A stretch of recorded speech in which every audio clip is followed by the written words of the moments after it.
Even before George Harrison, met Srila Prabhupada, he was already talking about the fact that, they had basically got everything, yeah, because these were these boys from England who basically had become the world's greatest music band ever.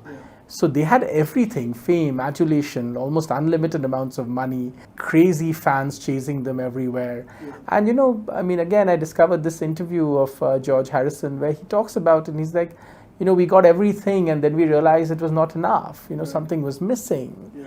And I think in order to understand that, you also have to have a certain depth, and I think maybe George Harrison did. So he obviously realized that there was something missing, and so did John Lennon, of course, right? So there was obviously something, and they were obviously trying to figure out that there was something missing, and how do they fix that, and so on and so forth. Which is when they met the ISKCON people, and then met Srila Prabhupada, and so on and so forth. And Srila Prabhupada's message, as always, was incredibly stark and clear. He essentially said that, look, you need to submit to a higher power. And remember, George Harrison helped ISKCON get the what is today called the Bhaktivedanta Manor in England, and so on and so forth. And I believe the Harrison family is still close to ISKCON. So yeah, this is an incredible interaction between the East and the West.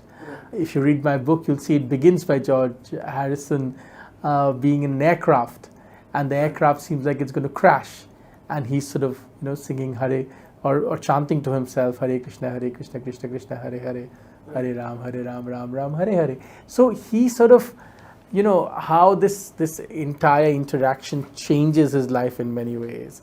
And George Harrison, of course, goes on to then create his own music and write his songs and so on and so forth, and continues to have a lifelong relationship with this. When George Harrison was dying, on his deathbed, so to speak, there were two ISKCON monks who were sort of praying for him and chanting for him.